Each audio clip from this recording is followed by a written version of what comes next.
La génération des boomers est la pire génération française au moins depuis le début du XXe siècle.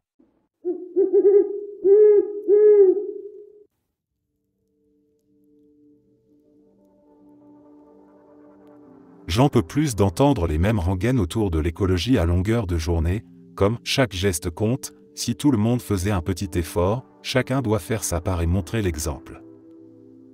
Pourquoi? Simplement parce qu'au niveau des chiffres, c'est faux. Absolument tout notre système pousse à la consommation, car l'économie a besoin de consommation pour fonctionner, et ça n'est structurellement pas compatible avec l'écologie. Tout au mieux, nos petits gestes peuvent très légèrement ralentir le merdier vers lequel on se dirige, en aucun cas avoir une action suffisante, même si on s'y mettait tous hyper sérieusement.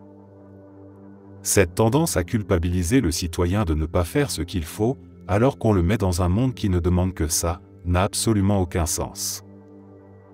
Pire, cette manière de rassurer ou faire croire aux gens qu'on peut inverser la tendance en utilisant des tote bags ou des pailles en carton est de nature à tromper, et à oublier de régler le vrai problème.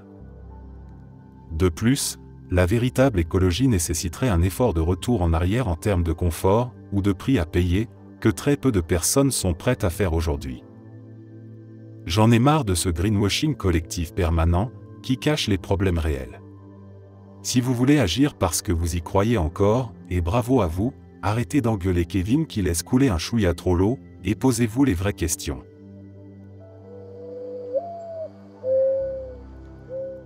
Il y a quelque chose d'infiniment décevant dans cette obsession actuelle pour les QR codes dans les restaurants. Ce qui, à la base, était censé être une solution temporaire pendant la pandémie est en train de devenir une norme, et franchement, ça flingue l'expérience. On ne parle pas juste d'un petit détail logistique. On parle d'un geste simple, presque rituel, qui est en train de disparaître. Recevoir une carte, la feuilleter, échanger des regards complices quand un plat attire notre attention, rire d'une mauvaise traduction ou d'une description pompeuse. Tout ça est remplacé par le fait de baisser la tête sur son téléphone, chacun dans sa bulle. Et c'est encore pire quand on y va en rendez-vous. Tu t'assieds, prêt à créer un moment, à engager la conversation, à partager un instant à deux, et bam, le serveur te dit le menu est en QR code. Vous voilà tous les deux à galérer avec le Wi-Fi ou les données mobiles, à forcer l'appareil photo à capter le carré maudit imprimé sur un coin de table déjà collant. Il n'y a plus de charme, plus de synchronisation. Chacun lit dans son coin, commande dans le vide, et le moment se dilue dans le pixel. T'as envie de dire « Attends, regarde ce plat », mais elle est déjà passée à la page suivante, ou pire, à scroller sur Insta pendant que t'essaies de choisir entre deux plats. Le romantisme vient de mourir étouffé dans un cloud. Et que dire des personnes âgées, ou même de ceux qui ont juste un téléphone éclaté, avec une batterie qui menace de lâcher à la moindre action? Ces gens sont simplement exclus, comme si la technologie devait être une condition pour manger au restaurant. Un resto n'est pas censé être un espace ultra connecté, c'est censé être un lieu de rencontre, d'échange, de plaisir sensoriel. Le papier, aussi simple et banal soit-il, joue un rôle fondamental dans cette expérience. Il donne une texture, une personnalité. La charte graphique, le choix des polices, l'organisation du menu, tout ça raconte une histoire. Un QR code, c'est juste un raccourci impersonnel. Et encore, quand il fonctionne. Ça ne devrait pas être un luxe d'avoir une carte physique. Ça devrait être la base. Le numérique, pourquoi pas, mais comme un complément, pas une obligation. Parce qu'en rendant les gens dépendants de leur téléphone pour accéder à un truc aussi fondamental que le menu, on tue un peu l'âme du lieu.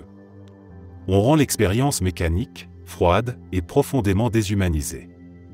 Et ça, pour moi, c'est tout ce que la restauration ne devrait jamais être.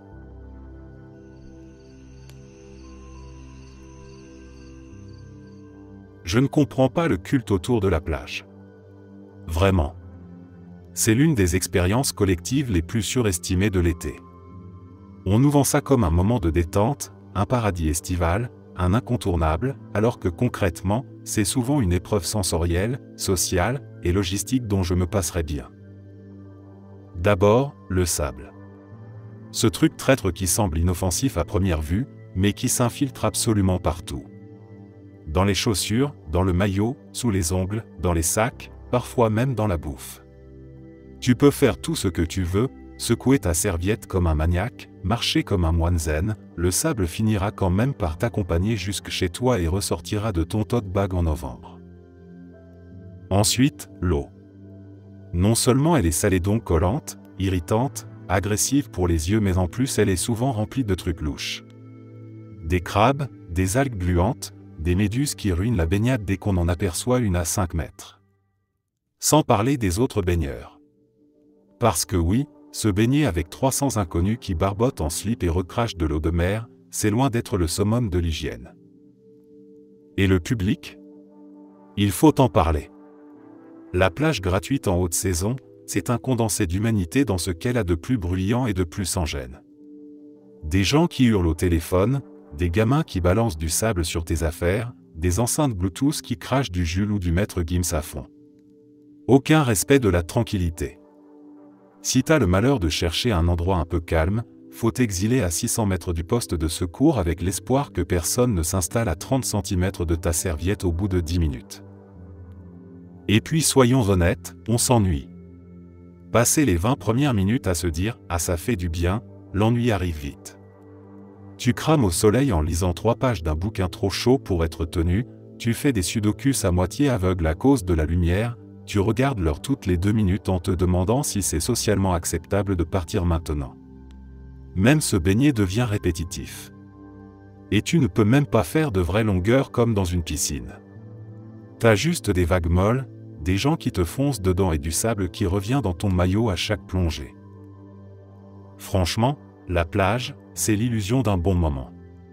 C'est une promesse qui ne tient jamais ses engagements. Du sable, du bruit, de la chaleur moite, du monde et une baignade qui pique les yeux. C'est pas les vacances, c'est un rite de passage qu'on répète sans trop savoir pourquoi. Un truc qu'on continue de faire juste parce que tout le monde le fait. La plage, c'est nul. Et j'en ai marre de faire semblant que c'est pas le cas.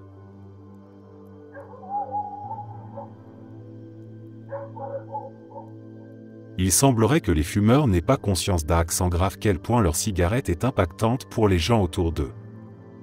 Un exemple récent qui me vient en tête, c'est d'être sur une terrasse avec un enfant en bas âge et des fumeurs tout autour.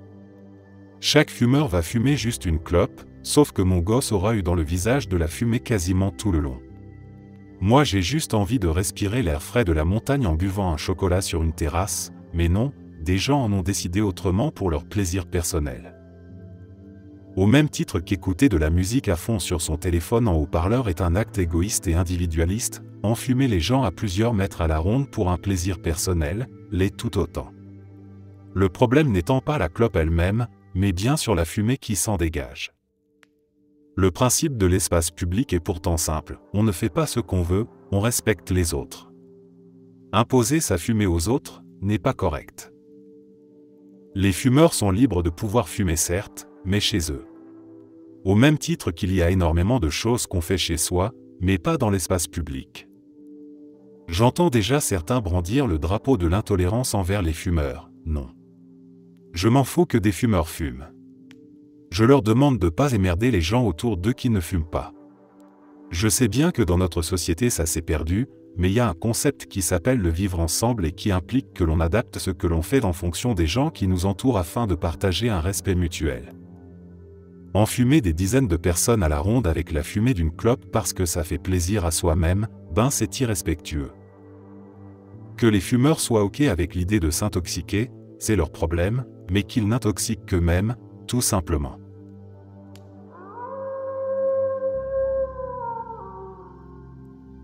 Les vidéos de MrBeast, c'est un peu le fast-food du contenu YouTube. C'est calorique, tape à accent grave l'œil, visuellement saturé, et surtout conçu pour être consommé sans jamais vraiment être regardé. C'est bruyant, c'est frénétique, ça clignote dans tous les sens, et ça finit dans le même coin du cerveau que les pubs pour les burgers XXL ou les jeux mobiles, gratuitement gratuits. Et pourtant, ça cartonne. C'est même devenu une référence absolue en matière de succès sur la plateforme.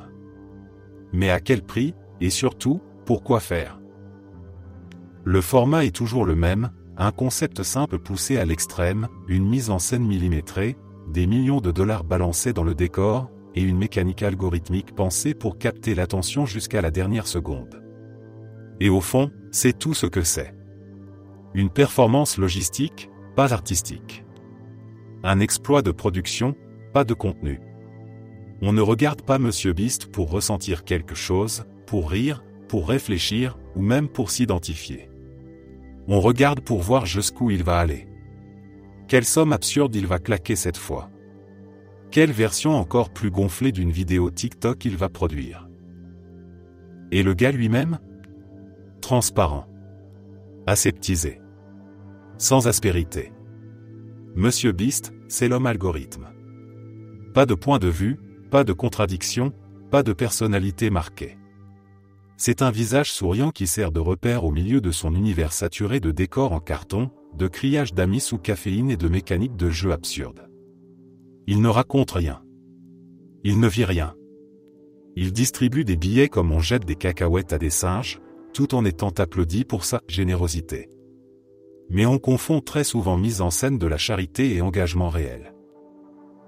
Ce qui est frappant, c'est que ces vidéos ne laissent aucune trace. Tu les regardes, tu fais « waouh », tu cliques sur la suivante, et 10 minutes plus tard t'as déjà oublié ce que t'as vu. C'est conçu pour ça. Pas pour construire une pensée ou un univers, mais pour maintenir un taux de rétention élevé. Et ça marche. Parce que l'algorithme aime ça. Parce que la dopamine est au rendez-vous. Parce que le cerveau aime les grosses récompenses faciles, surtout quand elles arrivent toutes les 15 secondes. Et on pourrait se dire, bon, c'est juste du divertissement, détends-toi. Mais le problème, c'est que ce type de contenu est devenu la référence. La norme. L'objectif à atteindre. Des centaines de créateurs essaient maintenant de copier la formule MrBeast, plus de mise en scène, plus d'argent, plus d'absurde, moins de fond. C'est le règne du spectacle sans âme, où le budget remplace la créativité, où la mise en scène écrase toute sincérité. Et on ne parle même pas des polémiques, vidéos truquées, montages mensongers, promesses non tenues, mise en scène de soi-disant inconnus, qui sont en fait des figurants. Tout ça est connu, documenté, dénoncé. Mais peu importe. Parce que le vrai produit, ce n'est pas la vidéo. C'est l'attention que ça capte. Et tant que les chiffres sont là, rien d'autre ne compte. Alors oui, les vidéos de MrBeast sont à chier. C'est du contenu vide, sans âme, sans message, sans authenticité. C'est un spectacle tapageur construit pour flatter l'algorithme et assommer le spectateur. Et ça en dit long, peut-être un peu trop, sur l'état d'un Internet qui préfère les gros chiffres aux bonnes idées.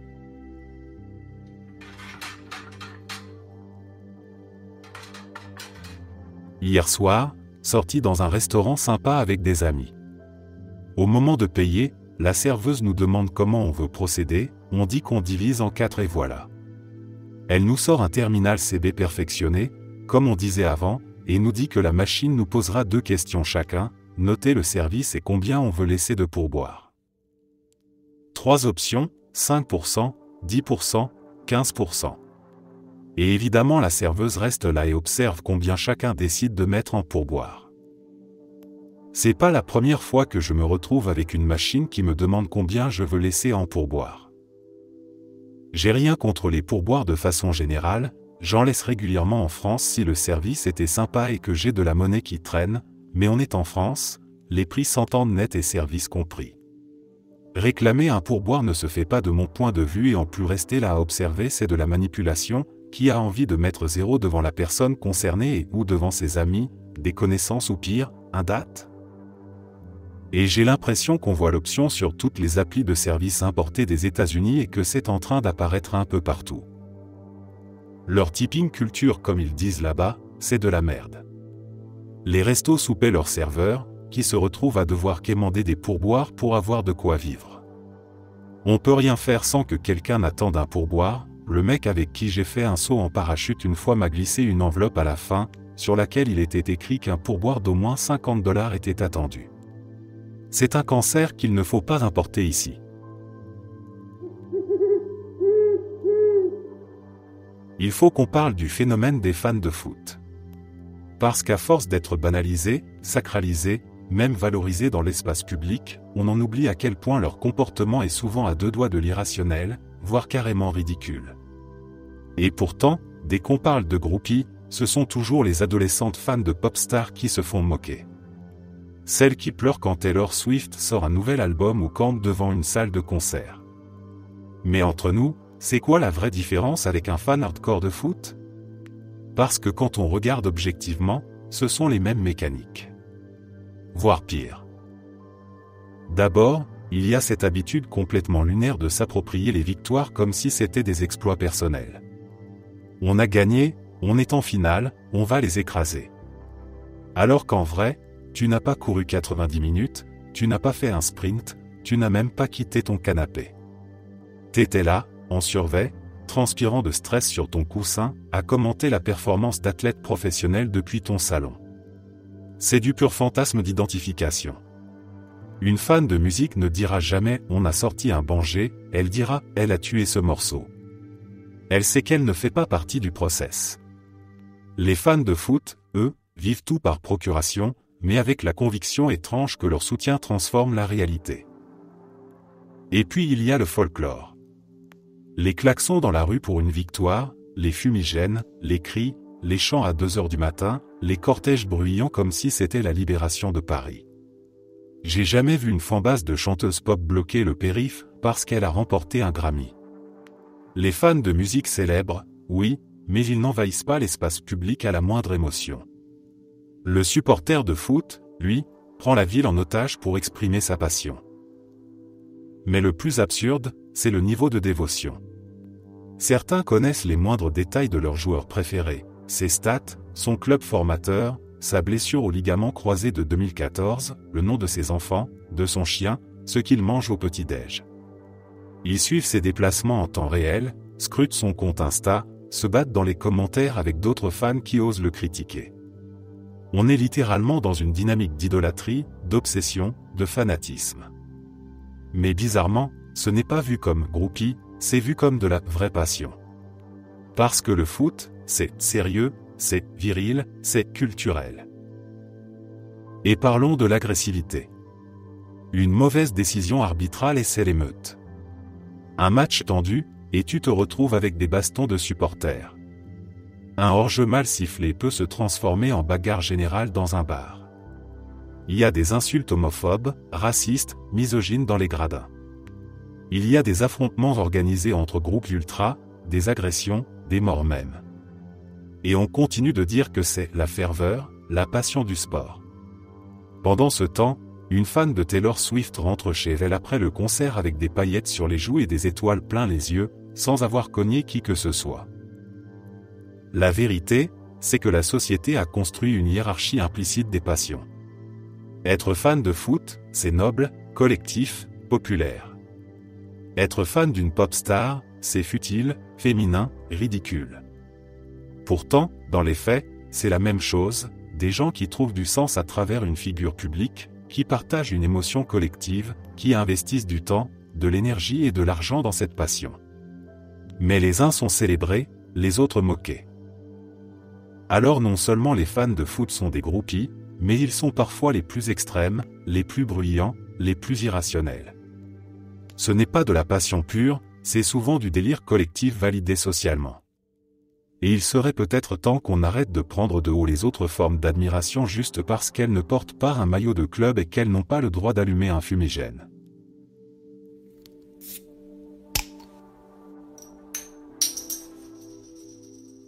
Je sais que cette opinion risque de m'attirer les foudres de beaucoup, mais j'estime que la haine généralisée envers Emmanuel Macron n'est pas totalement justifiée. Bien sûr, il n'est pas parfait, mais il a pris des décisions importantes et, souvent, nécessaires. La réforme des retraites, oui, c'était impopulaire. Oui, elle a provoqué une énorme contestation. Mais soyons honnêtes, cette réforme était nécessaire pour la pérennité de notre système de retraite. Si on refuse de l'adapter, on va droit dans le mur. Critiquer le timing ou la méthode, d'accord, mais faire de cette réforme la preuve ultime de son incompétence est exagéré. Le 49.3 et le refus de compromis, beaucoup reprochent à Macron d'être autoritaire et d'utiliser le 49.3 pour imposer sa volonté. Mais il faut regarder les faits.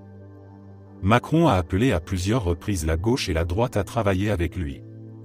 Lors de la réforme des retraites, son projet a été largement réécrit pour intégrer des propositions de la droite, notamment de LR, qui demandaient de reculer l'âge de départ à 64 ans. Et pourtant, ces mêmes LR ont voté contre, non pas parce qu'ils étaient en désaccord, mais pour affaiblir Macron politiquement.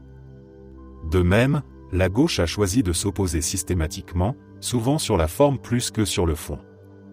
Dans ces conditions, que reste-t-il à un président face à une opposition qui refuse toute collaboration, si ce n'est d'utiliser les outils constitutionnels à sa disposition? Président des riches?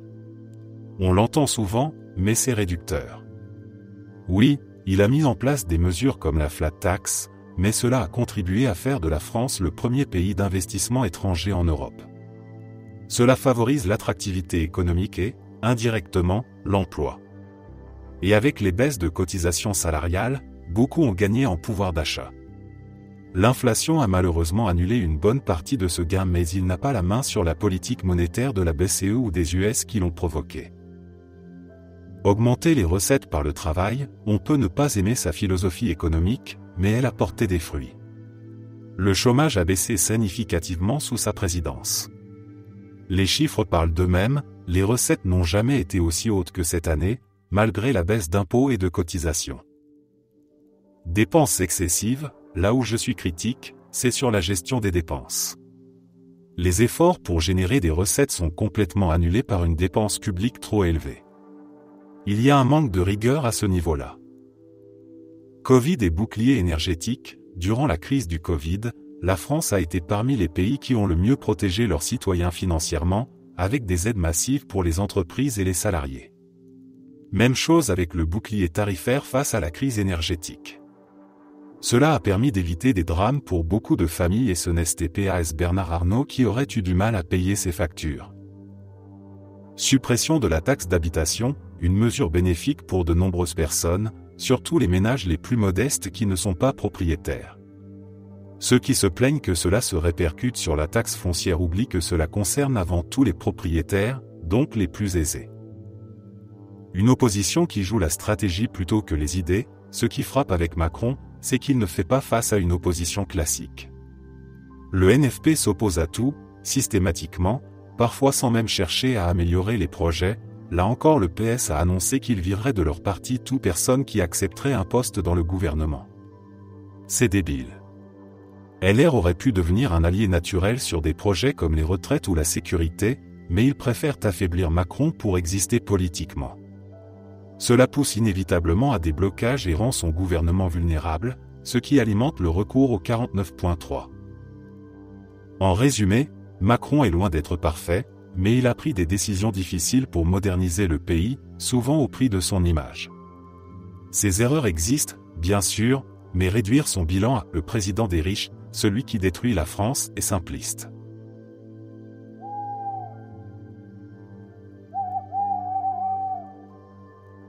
Il y a cette rengaine qu'on entend souvent dès qu'on parle de radar, machine Afrique, pompe Afrique de l'État, piège à conducteurs. Comme si on vivait dans un vaste complot organisé pour soutirer sournoisement quelques dizaines d'euros aux pauvres automobilistes innocents. Mais cette idée, aussi populaire soit-elle, repose sur un malentendu fondamental, un radar ne prend de l'argent à personne. Il sanctionne une infraction. Et une infraction, par définition, peut être évitée. Le radar ne te flash pas par hasard. Il n'a pas d'humeur, pas de préférence. Il ne te sélectionne pas arbitrairement parce que t'as une vieille bagnole ou une plaque étrangère. Il déclenche parce que tu dépasses une limite qui est connue, affichée, mesurée. Il ne juge pas, il mesure. Et si tu respectes la règle, il ne se passe rien. Absolument rien. Et c'est ça que beaucoup refusent d'admettre. L'existence d'un radar ne change rien pour quelqu'un qui conduit dans les clous. Le radar n'est pas un acteur du vol, c'est un révélateur du non-respect des règles. Et en plus, on est souvent prévenu. Par des panneaux, des GPS, des applis communautaires. C'est presque absurde, quand on y pense, on nous dit « attention, contrôle », comme si on devait être prudent uniquement sur quelques centaines de mètres. Comme si la sécurité routière était une sorte de jeu du chat et de la souris. Mais la réalité, c'est que ces avertissements ne devraient même pas exister. Le but n'est pas d'éviter l'amende, c'est de ne pas mettre en danger les autres. On ne devrait pas lever le pied uniquement devant un radar fixe qu'on connaît par cœur. On devrait adapter sa vitesse tout le temps, en fonction du contexte, du trafic, de la météo, de la visibilité. C'est ça, conduire. Et puis il y a cet autre argument, celui des limites absurdes, certaines vitesses seraient mal fixées, injustifiées, inadaptées à la route. Soit. Peut-être. C'est une question légitime. Il y a parfois des incohérences ou des décisions locales discutables. Mais dans ce cas, le problème, c'est la règle, pas l'outil qui l'a fait appliquer. Si une limitation est injuste, alors il faut militer pour la faire changer, interpeller les élus, demander une révision. Pas juste ignorer la règle parce qu'elle ne nous convient pas, et ensuite râler parce qu'on a été pris. Parce que le vrai fond du problème, c'est ça, beaucoup de conducteurs veulent la liberté sans la responsabilité. Ils veulent rouler comme ils veulent, où ils veulent, sans contrainte, mais sans en assumer les conséquences. Et dès qu'un radar leur rappelle qu'ils ne sont pas seuls sur la route, ils hurlent à l'injustice. Mais en fait, c'est juste la loi qui s'applique. Personne n'aime recevoir une amende. C'est désagréable, ça frustre, ça pique l'ego autant que le portefeuille. Mais ça n'est pas une spoliation. C'est un rappel, t'as joué, t'as perdu. Et si ça t'arrive souvent, ce n'est pas la faute des radars. C'est que tu choisis de rouler au-dessus des limites. Et ça, c'est ton choix, pas celui d'une machine à fric. En résumé, les radars ne sont pas le problème. Le non-respect des règles, oui. Et la croyance qu'on devrait pouvoir transgresser sans conséquence, encore plus.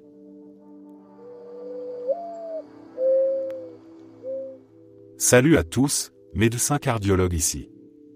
Je fais ce post suite à tout ce qu'il est en train de se passer en ce moment avec la loi Garot et la réaction de la plupart des gens. Déjà, je voudrais commencer par une remarque générale. J'ai la triste impression que dans notre société actuellement il n'y a plus aucune bienveillance ni empathie.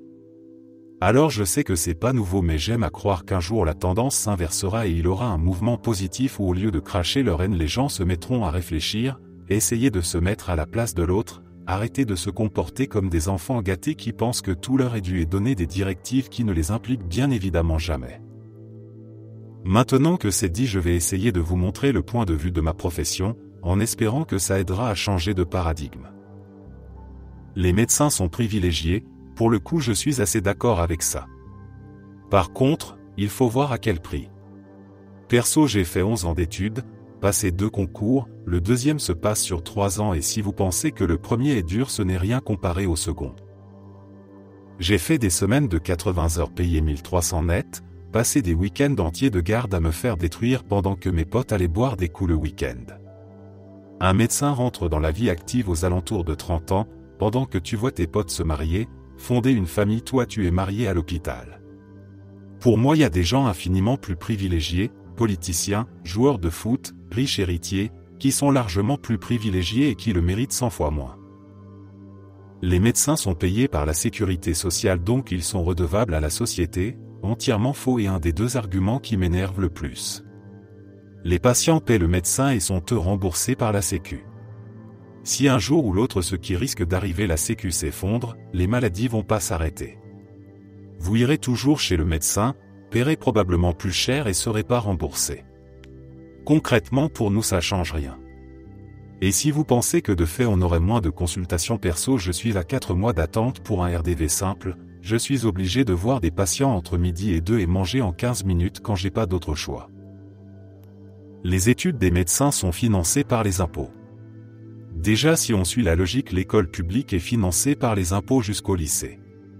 Donc tout le monde est redevable à la société ? Ensuite toutes les études supérieures sont financées en partie pour le public.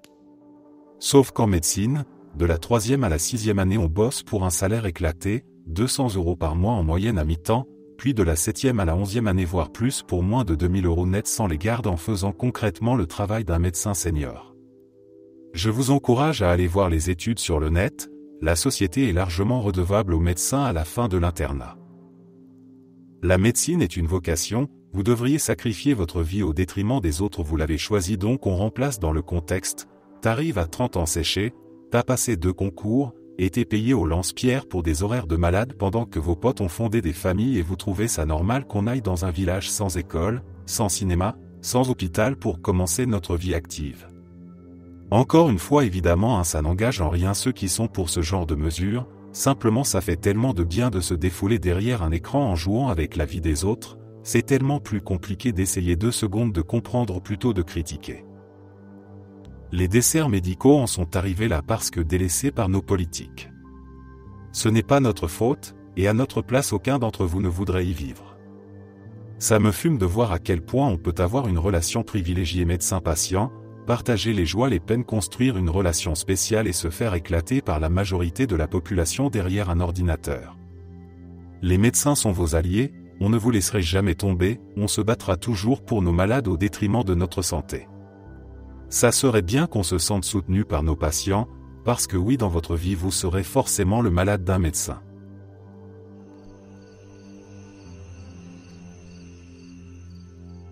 Le féminisme est indispensable.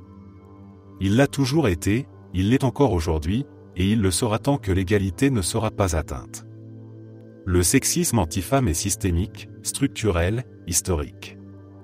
Il traverse tous les pans de la société, les institutions, la culture, le langage, l'économie, la justice. Il ne s'agit pas de quelques comportements isolés, mais d'un déséquilibre massif, intégré depuis des siècles dans notre fonctionnement collectif. Et oui, le sexisme envers les femmes est infiniment plus courant, plus violent, plus meurtrier que le sexisme envers les hommes.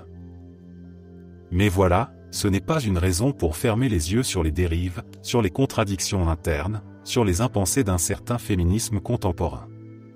Et il faut pouvoir le dire sans se faire immédiatement taxer de trahison ou de complicité patriarcale. Parce qu'aimer un mouvement ne veut pas dire l'idéologiser à mort. Et parce qu'on ne rend jamais service à une cause juste en niant ses zones d'ombre. Dans certains milieux féministes, et notamment sur les réseaux sociaux, on assiste à une forme de radicalisation qui confine parfois à l'absurde. Des généralisations violentes comme « de toute façon les mecs » ne sont pas des blagues. Elles sont devenues des réflexes. Des affirmations catégoriques, jetées comme des soupirs de lassitude, mais qui enferment tous les hommes dans une caricature simpliste et paranoïaque. Ce n'est pas de la critique du patriarcat, c'est une forme de misandrie banalisée. Et c'est un vrai problème. Pas pour les pauvres petits hommes blessés dans leur ego, mais pour la cohérence du combat. Pour sa crédibilité. Pour son universalité. Pour sa puissance transformatrice. Le féminisme, à la base, ce n'est pas un contre-pouvoir réservé à une minorité éclairée. C'est une lutte pour l'égalité, donc une lutte qui doit inclure. Pas pour tout excuser, pas pour diluer, mais pour rassembler ceux qui, sincèrement, veulent changer le système. Et parmi eux, il y a des hommes. Mais ces hommes sont souvent exclus, caricaturés, soupçonnés en permanence. Un homme féministe devient suspect. Un homme qui parle devient dominateur. Un homme qui questionne devient oppresseur. Et il y a un moment où ce réflexe devient stérile. Parce qu'il pousse beaucoup de gens sincères à se taire, à se tenir à distance, à ne plus oser participer. Et parce que pendant ce temps, les masculinistes, eux, recrutent. Ils récupèrent ces frustrations. Ils en font un carburant. Et il faut oser parler de tout. Oui, il y a des femmes qui usent de leur statut de victime présumée pour nuire à des hommes, parfois de manière gravissime. Non, ce n'est pas la majorité des cas, mais ces cas existent. Et ils détruisent des vies. Ils alimentent le doute envers les vraies victimes. Ils sapent la crédibilité de celles qui ont besoin d'être crues. Les ignorer ou les balayer d'un revers de main, c'est irresponsable. Il faut aussi parler de ces discours où l'on dit, sérieusement, qu'un homme ne peut pas élever une fille, ou qu'il est dangereux par nature. Où on valorise le lesbianisme politique non pas par désir ou orientation, mais par rejet pur et simple de l'homme. Où on considère suspect un homme qui travaille dans la petite enfance.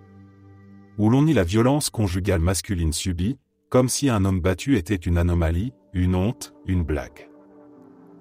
Ce n'est pas du féminisme, ça. C'est un détournement. Et même si ce n'est qu'une minorité qui tient ces propos, leur visibilité est telle qu'ils deviennent représentatifs. Et ils font des dégâts immenses. Ils fragilisent les alliances. Ils nourrissent la haine. Ils créent des murs là où on aurait besoin de ponts. Le féminisme ne gagnera rien à se refermer sur lui-même. Il ne gagnera rien à mépriser les voix nuancées. Il ne gagnera rien à exclure systématiquement celles et ceux qui veulent en faire partie tout en posant des questions difficiles. On ne construit pas un monde plus juste en inversant simplement les dominations. Ce n'est pas trahir que de dire ça. C'est, au contraire, rester fidèle à ce que le féminisme devrait être, un espace de lutte, oui, mais aussi de réflexion, de solidarité, de complexité. Un espace qui cherche à réparer, pas à reproduire.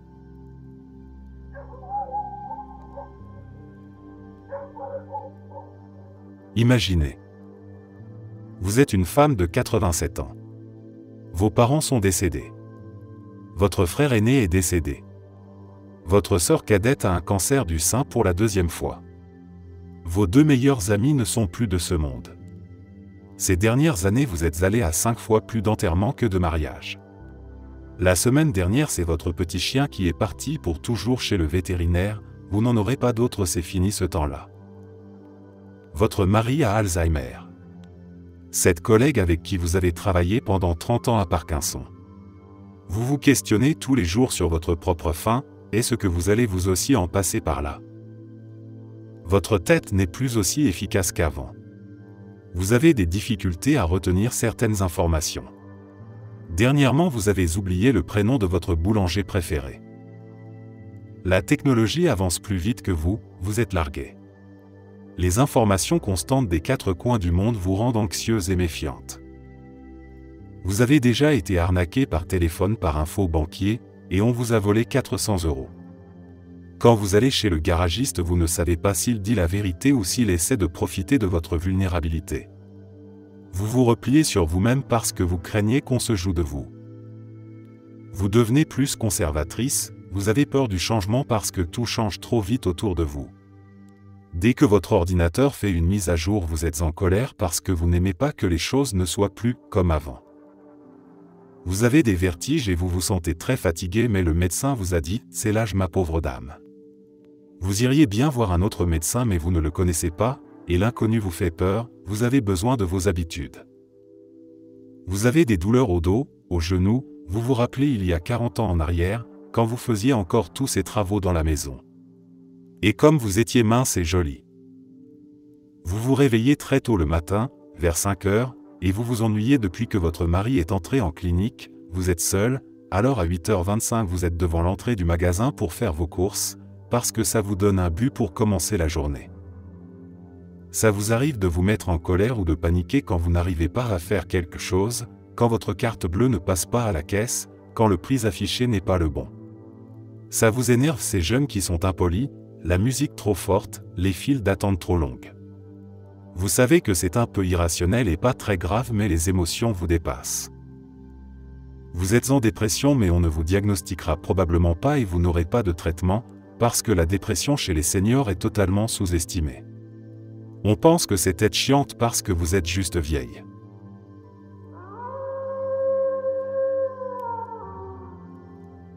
C'est une idée qui revient souvent, et qui, pourtant, reste largement absente des débats politiques concrets. Pourtant, si on se pose honnêtement la question de ce qu'est une amende, on se rend vite compte qu'elle est aujourd'hui profondément inégalitaire. On veut croire que c'est une sanction juste, égale pour tous. Mais en réalité, une amende fixe pèse 1000 fois plus sur un smicard que sur un cadre supérieur. C'est une égalité de façade, qui masque une inégalité de fond. Prenons un exemple simple, 135 € pour un excès de vitesse ou un stationnement interdit. Pour certains, c'est le budget bouffe de la semaine, un coup de massue sur des finances déjà précaires. Pour d'autres, c'est un ticket de parking un peu cher, rien de plus. On peut même aller plus loin, dans certaines classes sociales, payer des amendes devient presque un outil d'arbitrage. On se gare n'importe où, on double la ligne blanche, on grille un feu, parce qu'on peut assumer les conséquences financières. Ce n'est plus une sanction, c'est un coût intégré au mode de vie. Autrement dit, plus tu es riche, moins tu es puni. Et c'est précisément là que le principe de proportionnalité devrait s'imposer. Si l'objectif d'une amende est d'être dissuasive, elle doit l'être pour tout le monde. Sinon, ce n'est pas une justice, c'est un privilège. Dans d'autres pays, ce principe existe déjà. En Finlande, un cadre supérieur a écopé d'une amende de plusieurs dizaines de milliers d'euros pour un simple excès de vitesse, parce que ses revenus étaient très élevés. C'est choquant pour certains, mais parfaitement logique, la sanction est pensée pour être équivalente en impact, pas en montant. En France, et dans beaucoup d'autres pays, on brandit l'égalité devant la loi. Mais on oublie que l'égalité réelle n'est pas forcément l'uniformité. Une sanction juste, ce n'est pas une sanction identique, c'est une sanction équivalente dans ce qu'elle produit comme effet. Et ça, aujourd'hui, ce n'est pas le cas. Mettre en place un système d'amende proportionnelle, ce ne serait pas créer une justice à deux vitesses, ce serait justement la corriger. Ce serait reconnaître que la sanction doit s'adapter au niveau de vie pour rester équitable. Et ce serait un levier de justice sociale extrêmement puissant, au lieu de faire peser toujours davantage sur les mêmes. Mais évidemment, cette idée dérange. Parce qu'elle remet en cause une illusion profondément ancrée, celle que nous serions tous traités de la même manière. Elle force à admettre que nos sociétés, même dans leurs règles les plus simples, sont traversées par des rapports de pouvoir, d'argent, de statut. Et elle oblige à accepter que l'égalité n'est pas un point de départ, mais un objectif à construire activement. Alors oui, toutes les amendes devraient être indexées sur les revenus nets. Parce qu'on ne peut pas appeler justice un système qui punit durement les plus faibles et laisse les puissants s'en tirer sans conséquence. Parce qu'une règle n'a de sens que si elle est ressentie comme juste. Et parce que c'est, tout simplement, une manière de faire en sorte que la loi parle la même langue pour tout le monde.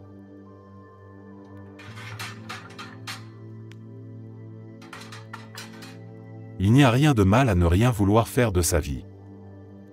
À la fin, le résultat est le même pour tout le monde, mort et oublié.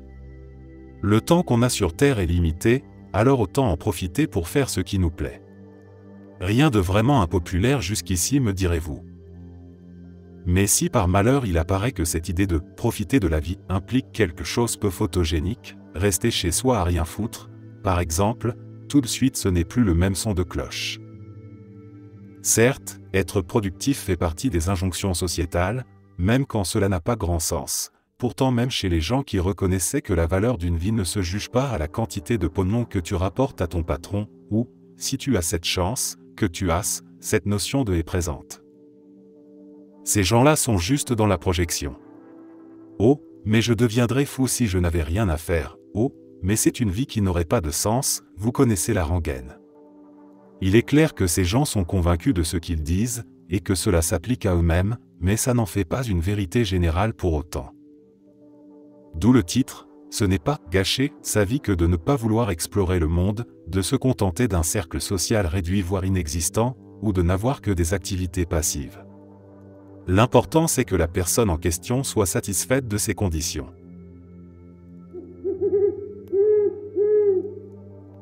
Il y a une forme d'obsession quasi-religieuse autour du CV dans la culture du travail moderne. Comme si c'était la clé magique qui ouvrait toutes les portes, l'arme ultime pour décrocher un job. Dès que quelqu'un galère à trouver un emploi, c'est la première chose qu'on lui balance, refais ton CV. Soigne la mise en page. Personnalise-le pour chaque offre.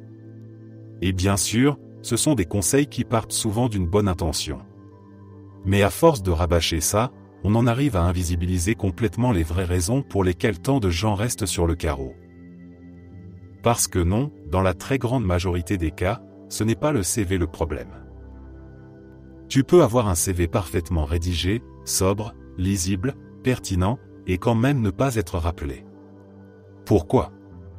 Parce que le marché de l'emploi est bancal. Parce que les boîtes ne cherchent pas vraiment à former, parce qu'elles veulent des profils opérationnels tout de suite, parce qu'elles croulent sous les candidatures et automatisent le tri. Parce que certaines offres sont postées uniquement pour gonfler leur visibilité ou simuler une dynamique de croissance auprès des actionnaires. Parce qu'un algorithme de prêterie a décidé que tu ne matchais pas. Parce que t'as pas le bon réseau, pas la bonne ligne sur ton diplôme, pas les 3 ans d'expérience exigés pour un poste payé au SMIC.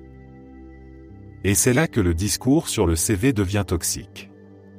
Parce qu'il transforme un problème structurel en problème personnel. Il te fait croire que si tu ne trouves pas, c'est que tu ne te vends pas assez bien. Que tu n'es pas assez marketé. Que tu n'as pas assez de personal branding. En gros, si tu galères, c'est que tu n'as pas bien fait tes devoirs. Et c'est exactement ce genre de narration qui fait culpabiliser des gens déjà dans une situation fragile. Qui les pousse à douter d'eux-mêmes, à revoir leur CV 30 fois, à passer des heures à peaufiner une lettre de motivation pour un job qu'ils n'auront jamais parce que le poste est déjà pourvu ou attribué par cooptation interne. C'est du gaslight à grande échelle. Et ça arrange tout le monde. Ça permet aux recruteurs de ne pas remettre en question des process absurdes. Ça évite aux entreprises d'interroger leur propre frilosité à embaucher. Et ça permet à toute une industrie du coaching et du développement personnel de prospérer sur la culpabilité des chercheurs d'emploi. Mais au fond, c'est une manière de détourner le regard du vrai problème, un système de recrutement rigide, inégalitaire, souvent déshumanisé et totalement déconnecté de la réalité des candidats. Alors oui, un bon CV, c'est important. Il faut qu'il soit lisible, sans faute, propre. Mais une fois que t'as coché ces cases, ce n'est plus là que ça se joue. Ce n'est pas un CV qui change ta vie. Ce sont des opportunités, du réseau, de la chance, des contextes favorables. Et surtout, un marché du travail qui fonctionne. Or, aujourd'hui, ce marché, pour une majorité de gens, est en panne. Pas parce qu'ils sont mauvais, pas parce qu'ils ne savent pas se vendre, mais parce qu'on a fait de l'emploi un produit rare et capricieux, et de la recherche un jeu de piste épuisant. Il est temps d'arrêter de faire porter aux chercheurs d'emploi le poids moral de leur situation. Parce qu'ils ne sont pas responsables d'un système qui dysfonctionne. Et qu'un CV, aussi impactant soit-il, ne réparera jamais une économie qui choisit sciemment de laisser des gens sur le bord du chemin.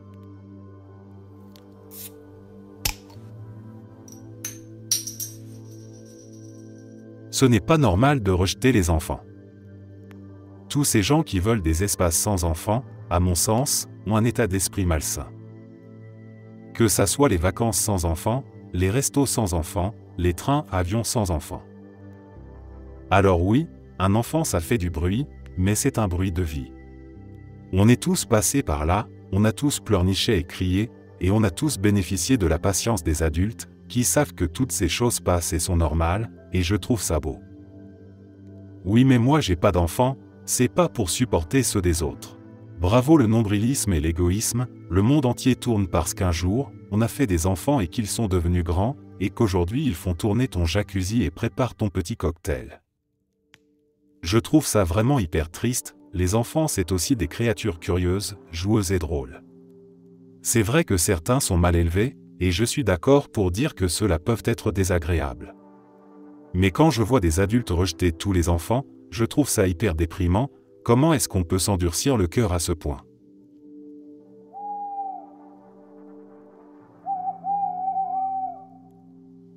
L'idée paraît absurde au premier abord, mais elle pointe quelque chose de vrai. On vit dans une société anesthésiée par l'abondance de confort et d'hyperconnexion, et il y a un prix à ça.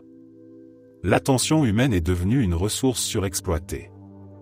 Les écrans colonisent nos vies, les applications se battent pour la moindre seconde d'attention, et nous, au milieu, on est comme des zombies consentants, drogués à l'instantané, toujours en train de défiler, swiper, scroll. On traverse les rues sans regarder, on dîne les yeux dans le vide d'un écran, on vit par procuration dans un flux sans fin. Et dans ce marasme numérique, on a perdu quelque chose de fondamental, la vigilance. L'attention véritable. L'instinct. Le corps. L'immédiateté du réel. Alors quand on évoque, même sur le ton de l'absurde, l'idée de réintroduire des prédateurs dans l'espace urbain, il y a là un fantasme révélateur, celui d'un monde qui nous remettrait de force dans le moment présent. Un monde où ne pas être attentif aurait un vrai prix. Un monde où survivre à l'heure de pointe ne serait pas une question de métro raté, mais de réflexe vital. Évidemment, on ne va pas libérer des meutes de loups dans les couloirs de la ligne 13. Mais ce délire imaginaire est une critique sociale féroce. Notre société est tellement safe, tellement contrôlée, qu'on est devenu inopérant face au réel. On a éliminé le danger au point de ne plus savoir réagir. On a évacué toute forme de tension primitive, et avec elle, une bonne part de notre humanité. Le métro est devenu une salle d'attente sans regard. Les parcs, des extensions du réseau mobile. Les cafés, des bureaux en open space. Réintroduire des prédateurs, c'est une métaphore violente d'un besoin d'urgence, celui de reconnecter nos cerveaux à ce qui se passe autour. Celui de sortir de l'hypnose. Celui de retrouver une relation concrète au monde. Parce que l'addiction numérique n'est pas qu'un problème individuel, c'est un phénomène systémique. Les géants de la tech ont industrialisé notre distraction. Ils ont mis en place des écosystèmes où chaque clic, chaque notification, chaque vibration est conçue pour capter et conserver notre attention le plus longtemps possible. Pas pour nous informer. Pas pour nous faire réfléchir. Juste pour nous maintenir là, dociles et rentables. Alors non, on ne va pas lâcher des tigres dans les gares. Mais peut-être qu'on aurait besoin d'un équivalent symbolique. Quelque chose qui casse la bulle. Un électrochoc. Une resauvagerie de l'espace public. Une manière de rappeler que vivre, ce n'est pas juste exister dans une interface. C'est sentir le vent, croiser des regards, être vulnérable, marcher en se tenant prêt. Prêt à quoi? À rien de précis. Mais prêt à vivre.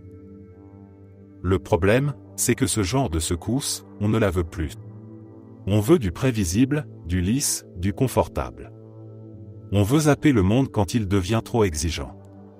Et pendant ce temps, on laisse notre capacité d'attention, notre lien au présent, notre relation aux autres, s'éroder lentement. Peut-être qu'il est temps de réintroduire, si ce n'est des prédateurs, du moins un peu de tension, d'incertitude, de friction. Pas pour créer la peur. Mais pour recréer du lien. Pour rappeler que la vie ne se passe pas dans nos poches, mais tout autour, ici, maintenant. Et ça, les ours polaires n'en ont rien à foutre. Mais nous, on ferait bien de s'en souvenir.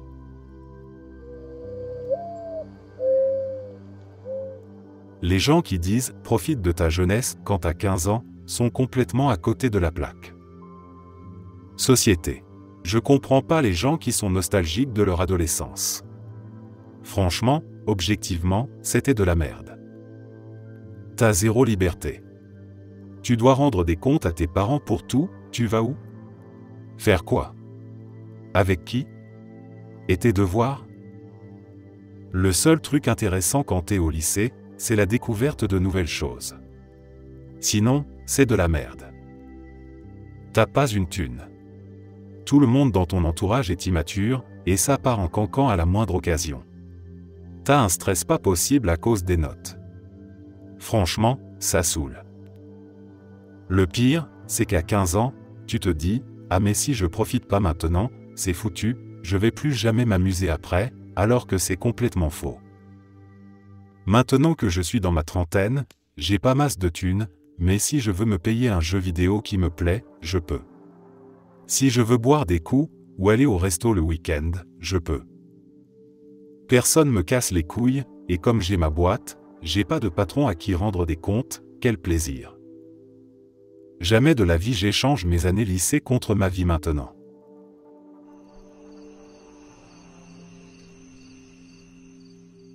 On est arrivé à un point où parler politique ressemble de plus en plus à choisir une équipe de foot.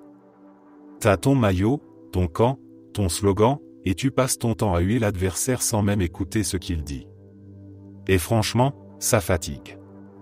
Parce qu'au fond, cette manière binaire de penser le débat public, ce n'est pas seulement réducteur, c'est dangereux. Elle empêche toute forme de complexité, elle transforme l'analyse en réflexe tribal, et elle condamne à l'inefficacité politique. Aujourd'hui, la grille de lecture dominante semble dire que la gauche, c'est la morale, la justice sociale, l'ouverture, la solidarité. Et que la droite, c'est le fric, l'ordre, la froideur, voir la cruauté déguisée en responsabilité. Mais en réalité, l'histoire politique est bien plus nuancée. Les lignes idéologiques sont floues, mouvantes, parfois même inversées.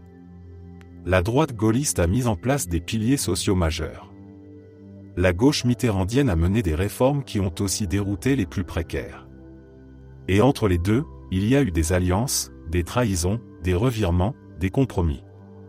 Parce que c'est ça, gouverner, faire avec le réel, avec les rapports de force, avec les contradictions de la société. Le problème, ce n'est pas que des gens soient à droite ou à gauche. C'est qu'on soit devenu incapable de reconnaître que le camp opposé peut, parfois, avoir raison. Qu'une bonne idée peut venir de n'importe où. Que la loyauté politique ne devrait jamais valoir plus que l'intérêt général. Ce qui pose problème aujourd'hui, c'est qu'on est nombreux à voter, débattre, commenter, non pas selon ce qu'on pense réellement, mais selon ce que notre camp attend de nous. On défend des politiques foireuses parce qu'elles viennent de notre bord, on attaque des propositions intéressantes juste parce qu'elles viennent de l'autre. On joue à la politique comme on joue à la guerre culturelle, en oubliant que derrière, il y a des gens qui vivent les conséquences concrètes de ces choix. Et cette logique nous piège. Elle fait monter des leaders plus habiles à parler qu'à agir, elle encourage les postures au lieu des solutions, elle rend impossible toute remise en question. Parce que dans cette guerre de symboles, changer d'avis, c'est trahir. Douter, c'est être mou. Nuancer, c'est flancher. Alors on campe. On se radicalise. On applaudit nos champions même quand ils dérapent, on insulte ceux d'en face même quand ils ont raison. C'est infantile, et surtout, c'est stérile. La vérité, c'est qu'on devrait tous en avoir marre de cette politique du spectacle, du clash et de la posture. Le clivage gauche-droite peut encore servir à structurer des idées, des sensibilités. Mais à condition qu'on ne le transforme pas en filtre unique. Parce que le vrai clivage aujourd'hui, ce n'est pas entre la gauche et la droite. C'est entre ceux qui veulent faire, et ceux qui veulent briller. Entre ceux qui regardent le réel en face, et ceux qui vivent dans le confort idéologique. Entre ceux qui prennent des risques pour améliorer les choses, et ceux qui préfèrent les likes, les punchlines, les indignations recyclées. Et il faut aussi être honnête avec nous-mêmes. On aime se dire trahi par les politiques, mais on continue à voter pour les mêmes visages, à céder aux promesses floues, à valoriser les postures morales plutôt que les bilans. On consomme la politique comme un contenu, pas comme une responsabilité. Et tant qu'on reste dans ce réflexe de supporter, on ne fera que reproduire les mêmes erreurs. Alors oui, on peut avoir été de droite, puis de gauche, puis plus rien du tout. Ce n'est pas une trahison. C'est peut-être même la seule posture saine dans un monde qui change vite, où les enjeux dépassent largement les vieilles cases. Le courage politique, aujourd'hui, ce n'est pas de rester fidèle à un camp. C'est d'avoir la lucidité de choisir ce qui fonctionne, même si ça dérange. De refuser le confort des bannières, pour retrouver le sens du débat. Parce que la politique, ce n'est pas un jeu de rôle. C'est ce qui décide, au fond, de comment on vit ensemble.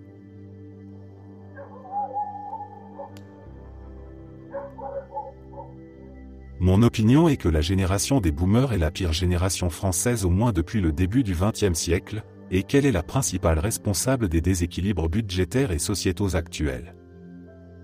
Les boomers sont loin de payer suffisamment pour les problèmes qu'ils ont créés ou continué de créer à la France. C'est une génération qui a profité de son poids démographique et donc politique pour vivre une vie privilégiée, aux dépens des générations X, Millennials, Z et Alpha. Les boomers possèdent le plus de patrimoine, ce qui peut se comprendre et s'expliquer par le fruit d'une vie de labeur. Mais les boomers aujourd'hui ont aussi et toujours plus de capacité d'épargne que les actifs actuels. Les chiffres montrent que les plus âgés, nés avant 1953, épargnent jusqu'à 25% de leurs revenus disponibles, alors que les moins de 30 ans n'épargnent que 8%. Au-delà du manque de logique, la retraite n'est pas un travail avec plus de valeur ajoutée qu'un actif, le problème est que ces économies sont souvent placées dans des investissements très sécurisés, peu utiles à l'économie réelle. Si ces ressources étaient à disposition des jeunes générations, elles pourraient financer des projets innovants, créateurs d'emplois et de croissance. Ensuite, et contrairement à ce que l'on entend, ils reçoivent beaucoup plus des retraites, qui proviennent des actifs, qu'ils ne cotisent ou non cotisés. Les boomers nés dans les années 1950 reçoivent environ 2 fois ce qu'ils ont cotisé au système des retraites, avec un rendement moyen de 2,5%, contre seulement 1,75% pour les générations X.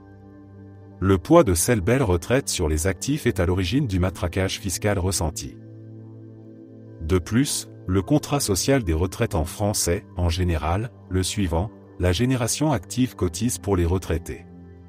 Or cette génération active diminue en rapport au nombre de retraités, ce qui devrait logiquement réduire le montant total disponible par répartition aux retraités. Le montant des retraites devrait diminuer. Les boomers s'assoient gentiment sur ce contrat social en endettant les futurs actifs pour leur permettront de garder un montant des retraites clairement déjà trop élevé. Réduire les retraites pour alléger la pression financière sur les actifs est impossible car les retraités peuvent profiter de leur poids démographique pour éjecter du pouvoir quiconque souhaite le mettre en œuvre. Aujourd'hui, la dette publique atteint 114% du PIB avec un déficit d'environ 5,6% par an, principalement à cause des retraites. Or la dernière année où la France a fini un budget à l'équilibre était en 1974. Durant leur période d'activité, les boomers n'ont permis à la communauté française de ne faire aucune économie en prévision de leurs vieux jours. Pire, le poids de la dette est passé de 14% à 95% du PIB. Ils se sont goinfrés sur le dos de la communauté. Aujourd'hui, les dépenses liées aux retraites correspondent à 25% du budget de l'État et de la protection sociale. Si l'on ajoute à ça la part de la protection santé allouée aux boomers, cela augmente à près de 32% du budget total de l'État français. Pour info, le deuxième poste de dépense est l'éducation avec 12% du budget, le troisième la défense nationale avec 3,6%. Preuve qu'il n'y a pas d'autre poste de dépense comparable. Et je vois certains d'entre vous venir, la part du budget alloué aux aides sociales allant aux immigrés est inférieure à 1% du budget. Les retraités représentent donc 22% de la population et captent 32% du budget. Après avoir saigné la France pendant leur période active, les boomers continuent durant leur retraite. Pas étonnant que les autres services publics soient en décrépitude. Pourtant le logique voudrait qu'un budget communautaire sain investirait plus dans ses générations futures par l'éducation, sa santé ou sa sécurité que dans ses aînés. Évidemment la situation fragilise toute la structure économique et pèse principalement sur les générations futures. Vous me direz, mais s'ils ont utilisé la dette pour faire de vrais projets ou investissements d'avenir. Il y a là quelques points positifs mais quelques limites. Les grands projets de parcs nucléaires, le TGV, l'aérospatial ont tous été lancés avant les boomers, et ceux-ci ont réussi à continuer ces projets avec des bénéfices toujours actuels. On peut noter cependant que depuis les boomers, peu de nouveaux projets structurants ont été tentés ou réussis. L'expansion du réseau TGV ou la valorisation du patrimoine culturel sont des réussites qui bénéficient au budget français et aux générations actuelles. La recherche fondamentale, le plan numérique qui a permis de connecter la France à Internet, ou le réseau autoroutier sont également notables même si des projets similaires ont été faits dans la plupart des pays, et les retombées réelles pour les générations actuelles sont moins fortes. La génération boomer a complètement loupé de repenser des domaines qui sont aujourd'hui à bout de souffle comme l'urbanisme et logement social, notamment des cités, l'éducation, l'industrie lourde, la politique familiale. Mais aussi investir sur le grand virage technologique de la révolution numérique matérielle et logicielle, Dell, IBM, Microsoft, Google, Apple etc., l'intelligence artificielle et j'en passe. Les parents des boomers ont laissé des héritages solides. Les boomers, eux, n'ont quasiment rien entrepris de similaire. Ce manque de vision à long terme ont rendu les politiques publiques opportunistes et affaibli le pacte social. Donc de fait, les boomers ont accumulé une grande épargne sur le dos de la France et donc des générations suivantes. Cette épargne a fortement augmenté la valeur des actifs, logements, actions. Et pour rappel, les retraités possèdent aussi la plus grosse part du revenu disponible pour l'épargne. Cela crée donc une pression sur les prix des actifs qui empêche les jeunes d'accéder à la propriété et de construire une vie familiale stable. Les générations X et Y qui sont déjà dans un emprunt sur des actifs survalorisés paient déjà le prix de la génération des boomers. D'un point de vue sociologique, les boomers passent moins de temps avec leurs petits-enfants et participent moins aux solidarités familiales comparées à leurs propres parents. Ce retrait fragilise les familles et augmente la pression sur les jeunes parents. Il est fort possible que les générations X et Y soient encore pires dans le futur. Mais la conséquence simple est que cela accroît la pression sur les actifs qui ne peuvent pas bénéficier de leur revenu total pour construire leur famille, ne bénéficient également pas autant de support familial que leurs aînés boomers. Pour conclure, les boomers ont bénéficié du système, en générant moins de richesses pour la communauté que leurs ancêtres, tout en sachant que les générations futures devraient payer le prix. Les boomers se sont servis de leur puissance démographique pour spolier la communauté et créer un système de non-retour. Les boomers se sont contrecarrés de la pérennité du système social dont ils ont hérité, laissant derrière eux un déséquilibre financier et social majeur pour les générations futures. Les boomers ont vécu comme des Américains mais au crédit des générations futures. Les générations suivantes paient déjà les conséquences de la pire génération qu'ils soient, par le matraquage fiscal. Pour un salarié moyen, le taux de charge effective, impôt plus cotisation, peut atteindre jusqu'à 82% du salaire brut, la faible natalité, les services publics en berne, le manque d'opportunités de carrière, de débouchés industriels et de dynamisme de l'économie, et vont continuer à le payer pendant au moins 15 ans après que la génération boomer ait, malheureusement, tout a une fin. Rendu l'âme. Je rappelle que c'est un constat sociétal et non individuel. Je sais qu'on aime nos pères, mères, grands-pères et grands-mères.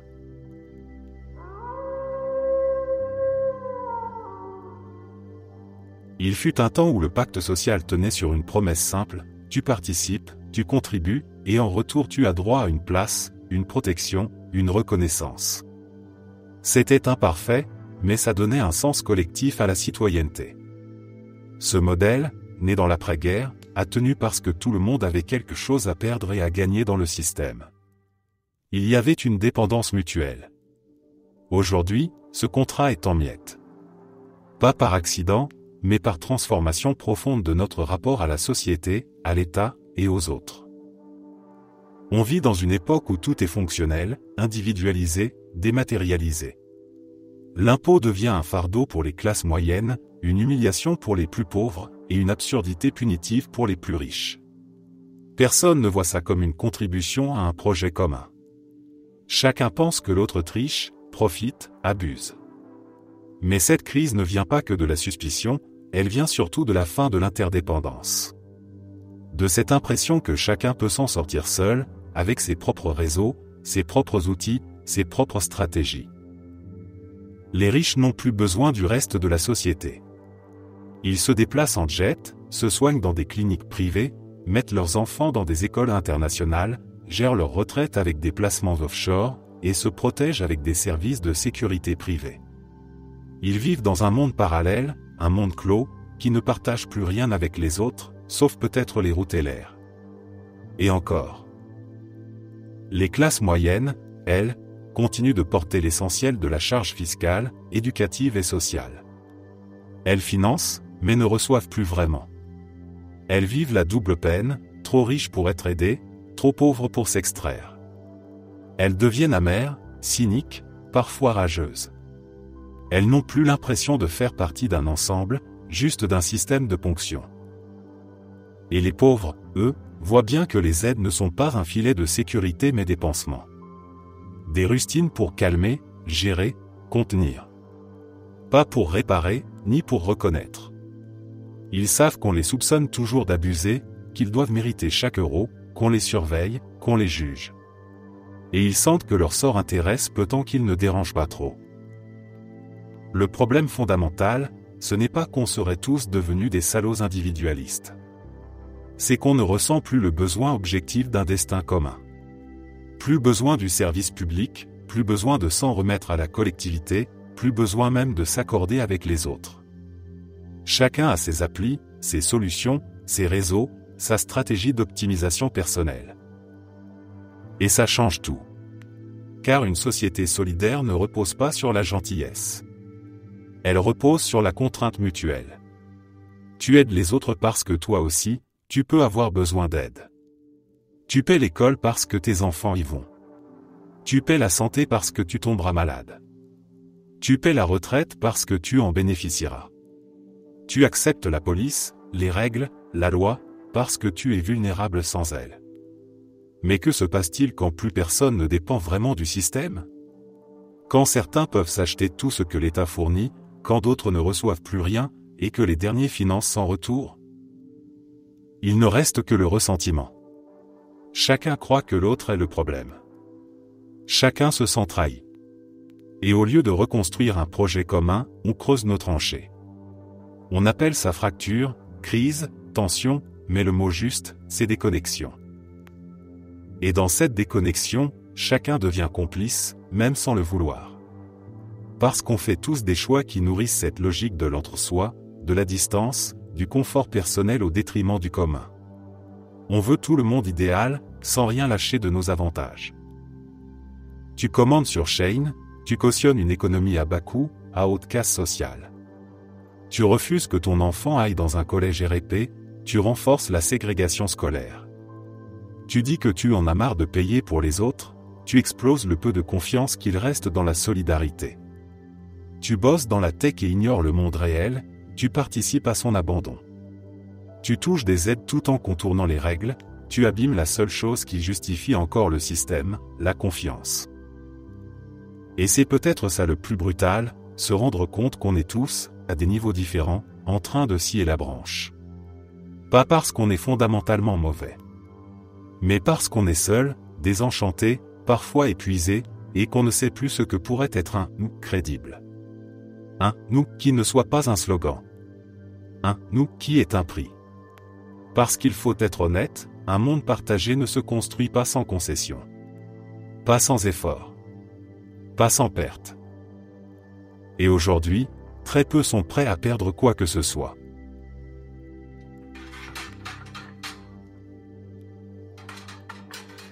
Orelsan est devenu exactement ce qu'il critiquait. Son dernier album ? 50 éditions limitées, vinyle collector, t-shirt, mug, tout ce marketing qu'il dénonçait, j'y passe mon fric comme une idiote et lui, il encaisse. Il se fait toujours passer pour le mec anti-système, sauf qu'il vend sa vie privée en docu et qu'il va sortir un film qui ressemble plus à un caprice de riche qu'à un projet sincère. Grand bien lui fasse, mais perso j'ai pas envie de me taper un navet de plus juste parce qu'il en avait envie. Au final, il crache sur la société de consommation tout en la nourrissant. Il est devenu un produit comme un autre. Tant mieux pour lui s'il kiffe, mais qu'il arrête de se la jouer rebelle ou à la limite juste qu'il admette qu'il est comme ça maintenant parce qu'au fond ça reste un excellent artiste.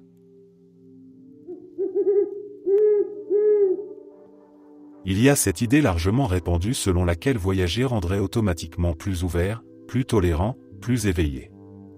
Comme si le simple fait de poser le pied sur un autre continent suffisait à dissoudre les préjugés, à ouvrir l'esprit, à faire grandir. Mais quand je regarde autour de moi, ce n'est pas ce que je vois. Ce que je vois, c'est plutôt une posture. Une sorte de mise en scène de la sagesse acquise à travers le dépaysement. Comme si l'avion agissait comme un rite de purification morale. Mais dans les faits, pour beaucoup, voyager semble surtout renforcer l'ego. Les grands voyageurs, les citoyens du monde autoproclamés, ont souvent un discours bien huilé. Ils ont compris l'humanité, ils ont vu comment c'était ailleurs, ils ont un avis sur tout et surtout sur ce que les autres devraient penser. Mais au fond, ce que j'entends le plus souvent, ce n'est pas une vraie curiosité pour les autres cultures ou une remise en question sincère. C'est un ton professoral, condescendant, parfois méprisant, et surtout une immense satisfaction d'eux-mêmes. Ils se vivent comme supérieurs, éclairés, au-dessus de la mêlée.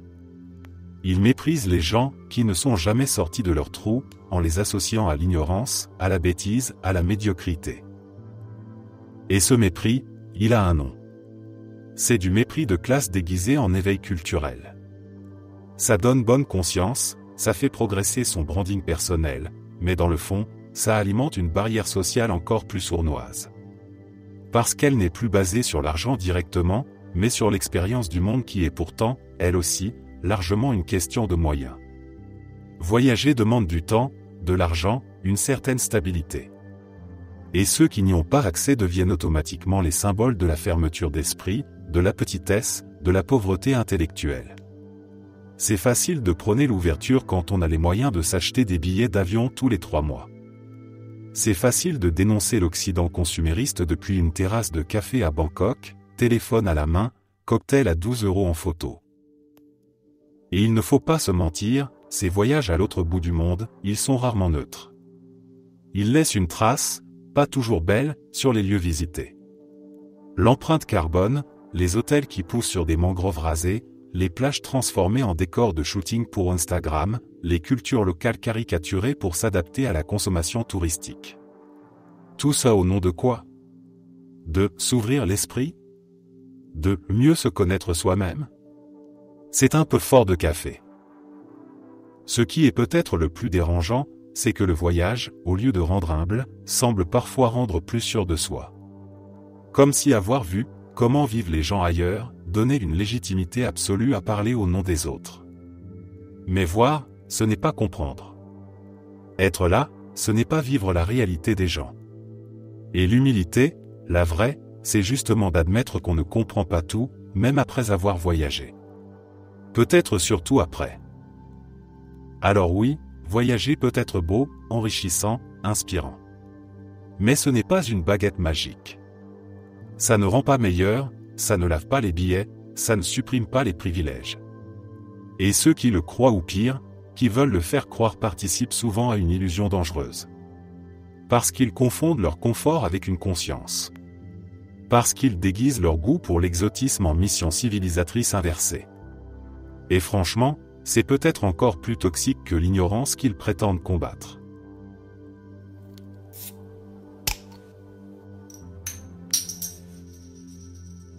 Ceux qui utilisent Uber Eats ne valent pas mieux que les ultra-riches qui exploitent ce monde.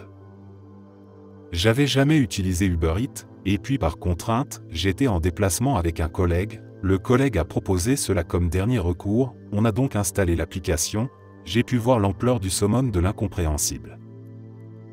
Bon, tu dois donner toutes tes infos perso et ton sang comme dans toute application aujourd'hui, admettons. C'est cher. Carrément plus cher que d'aller dans le resto en question. Étage N+, t'en as moins. Pour donner une idée, un menu que si tu vas le chercher toi-même au resto, c'est 20 €, et dedans il y a par exemple 4 beignets de poulet, Uber Eats c'est 30 € et via l'application t'as que 3 beignets de poulet au final, pas une erreur hein, je suppose que c'est un moyen de se faire encore plus de marge. Attendez. C'est 50% plus cher pour avoir moins. C'est du vol. On pouvait voir sur l'application une personne venir en vélo, et en temps réel où il était. Personne qui, à mon avis, est payé comme de la merde pour une condition de boulot horrible. Je trouve ça inhumain, voilà. Le temps de se faire livrer, on aurait eu le temps d'aller chercher le truc nous-mêmes. Quelle connerie! Et là j'ai réalisé, Uber Eats, c'est pour des gens qui sont prêts à payer plus 50% plus cher parce que trop la flemme de se bouger le cul, et qui sont ok avec l'idée d'exploiter un pauvre gars payé une misère pour un luxe inutile. J'ai demandé autour de moi si certains l'utilisaient, et pourquoi, on m'a répondu, ben c'est pratique quand genre, t'as pas fait les courses ou que tu sais pas quoi manger ou que t'as la flemme.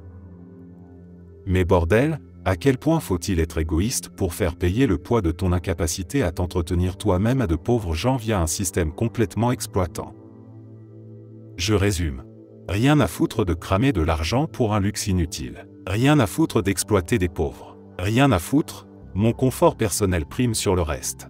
Non mais tu peux pas utiliser Uber Eats et te plaindre des ultra-riches qui chient sur le monde, tu fais exactement la même chose à une échelle plus petite certes, mais avec plus de moyens tu ferais quoi en fait? Rien à foutre, j'ai mon jet privé, rien à foutre des gens qui souffrent tant que le business tourne bien. C'est exactement la même mentalité. Pourquoi cette application est populaire? Pourquoi il y a plein d'utilisateurs? Perso, j'ai aucun souci financier, je pourrais me nourrir uniquement via cette app tous les jours si je voulais. Mais, jamais j'utiliserai à nouveau cette app.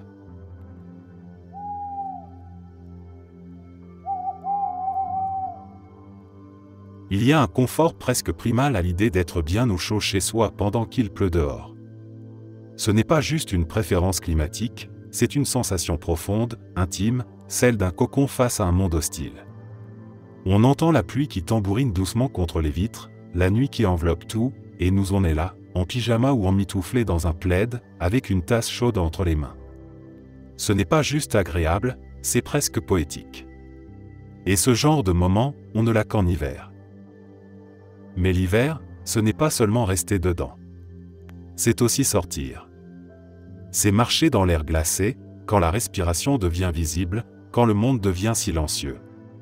C'est le plaisir unique de se sentir invincible dans sa doudoune, d'ouvrir sa veste parce qu'on a un peu chaud, justement parce qu'on a bougé, parce que le froid a été vaincu. L'hiver donne ce genre de petites victoires quotidiennes. Le froid est là, certes, mais on peut s'en protéger. Il suffit de s'habiller. Le chaud, lui, est impitoyable. Il s'insinue dans tes pores, il te colle à la peau, et tu peux retirer tous les vêtements que tu veux, tu restes moite, fatigué, vidé. Et puis il y a cette lumière d'hiver. Ce soleil rasant à 18h, qui transforme n'importe quelle sortie banale en aventure photographique. Cette heure bleue, ces rues vides, cette atmosphère feutrée qu'on ne retrouve à aucune autre saison. En été, la lumière est crue, impardonnable. En hiver, elle est douce, précise, presque magique. L'hiver, c'est aussi les sports de glisse, les randos en montagne, la raclette partagée avec des amis, les soirées à refaire le monde autour d'une fondue. C'est le ski, les bonnets ridicules, les joues rouges, les batailles de boules de neige, les descentes en luge qui finissent n'importe comment. C'est le plaisir de boire quelque chose de chaud parce que ça fait du bien, pas juste pour compenser une climatisation trop forte. Et même pour ceux qui aiment bouger, faire du sport, l'hiver est une bénédiction. Courir par 5 degrés Celsius, c'est 1000 fois plus agréable que transpirer sous 30 degrés Celsius. Il y a plus d'air, moins de fatigue, plus de performance. Le corps remercie. Le froid dynamise, le chaud épuise. L'hiver est universel. Il rassemble. Il force à ralentir, à se regrouper, à chercher la chaleur dans les autres. Il oblige à être créatif, à sortir malgré tout, à vivre pleinement même dans l'adversité. Et c'est précisément pour ça que c'est la meilleure saison. Parce qu'elle a une âme. Parce qu'elle a une histoire. Parce qu'elle nous rappelle que le confort, le vrai, se mérite.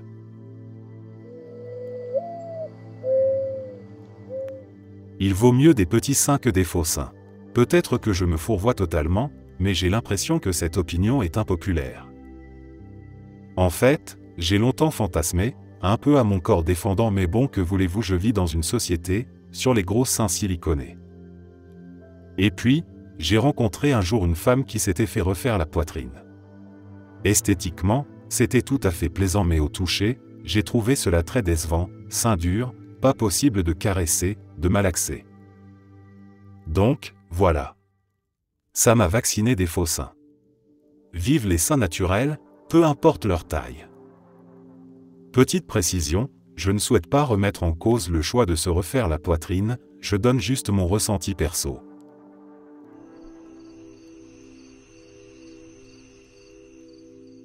L'importation de l'obsession américaine sur la race des gens a fait renaître puissance 1000 le racisme en France.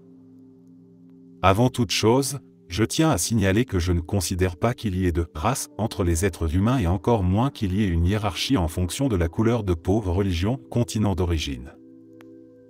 Les États-Unis ont toujours été obsédés par la notion de race pour différencier les gens entre couleurs de peau, notion qui avait, j'ai l'impression, presque disparu en France jusqu'il y a peu. Il y avait évidemment toujours du racisme, je mets des guillemets car je vais aussi parler de religion, en France, mais j'ai vraiment l'impression qu'on en entendait non seulement beaucoup moins parler, mais qu'en plus, il n'y avait pas de spécialement fierté à être noir, arabe, blanc, catho, musulman, etc. ou en tout cas, c'était beaucoup moins public. En revanche, j'ai l'impression que depuis quelques années et notamment depuis les événements BLM, il y a toute une fierté communautaire qui s'est développée et en parallèle, un racisme assez décomplexé.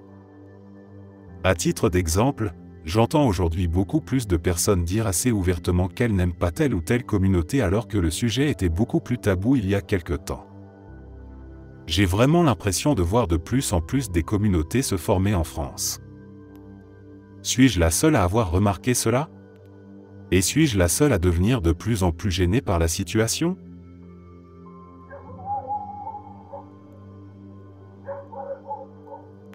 Les personnes politisées sont chiantes. Les réseaux sociaux sont un enfer entre autres à cause de ces personnes qui, peu importe le sujet, viennent te balancer leurs opinions politiques ou t'accuser de ne pas être en adéquation avec leurs valeurs. Et je n'accuse aucun groupe ou idée politique en particulier, pour moi ce sont tous les mêmes. Pour la simple et bonne raison qu'en fait, de droite comme de gauche, ce sont des humains qui vont avoir les mêmes biais, les mêmes arguments fallacieux, la même tendance à vouloir montrer qu'ils ont raison et faire chier tout pareil.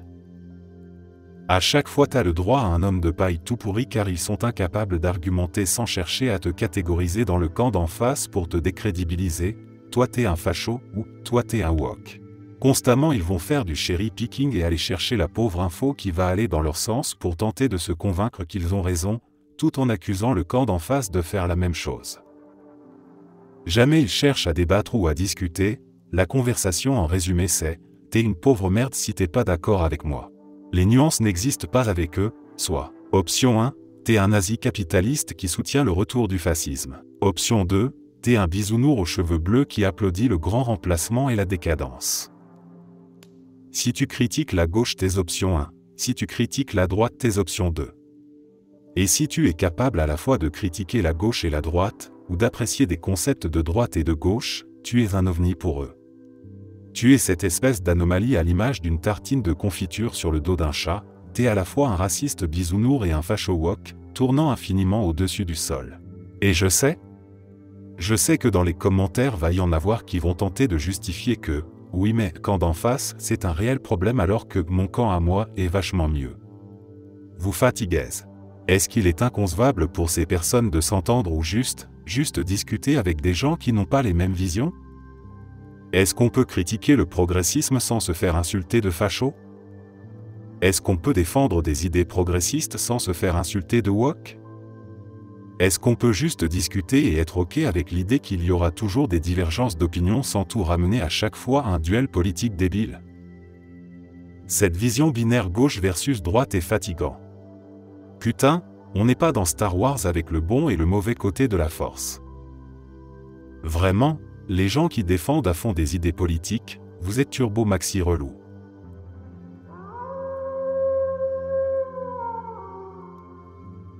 Dormir en couple c'est nul.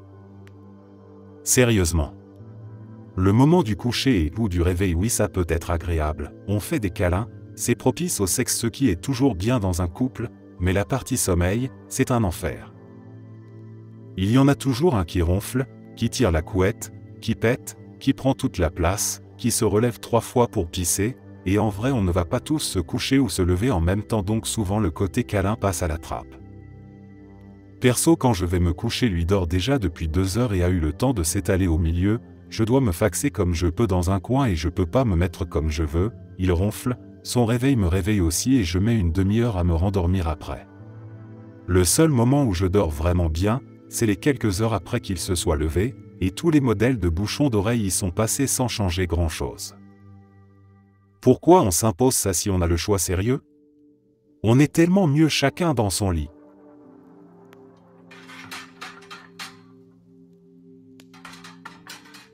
Pour le contexte, je travaille dans l'IT médical, je suis responsable du service technique d'une PME d'environ 20 employés.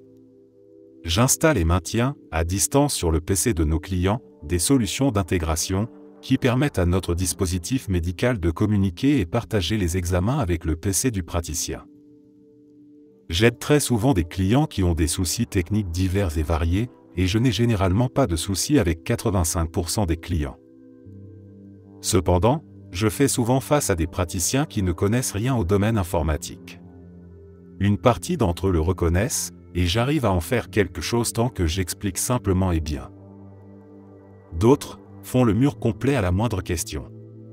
Attention, je ne parle pas de modifier les règles du pare-feu, ou lancer des services depuis l'invité de commande, mais je parle de s'assurer que l'ordinateur est allumé et sur le réseau de la structure. Je parle d'ouvrir un fichier Windows et regarder s'il contient un ou plusieurs PDF. Je parle de cliquer sur une roue crantée très visible sur l'appareil et cliquer sur « Paramètres réseau ». Je parle de télécharger un programme et le lancer depuis les téléchargements. Ou encore, vérifier qu'un câble USB est bien branché. J'ai le droit à des phrases, ah mais moi et l'informatique ça fait deux, vous m'en demandez trop là ça dépasse mes compétences. Pareil avec nos commerciaux, ils expliquent n'importe quoi aux médecins et derrière c'est moi qui dois leur expliquer le fonctionnement. Et quand j'en parle à la hiérarchie, ah c'est vrai X commercial ne connaît rien en informatique. Ok, mais entre-temps le client est très mécontent car ce n'est pas ce qu'il pensait avoir acheté. J'ai cette impression que ce n'est pas grave, que personne n'en tient vraiment compte. À part dans les métiers un peu IT, l'incompétence informatique est plus un trait de caractère qu'une faute. Merci d'être resté jusqu'à la fin. N'oubliez pas d'aimer la vidéo, de vous abonner et de partager vos propres histoires en commentaire. On se retrouve demain à la même heure devant ce feu.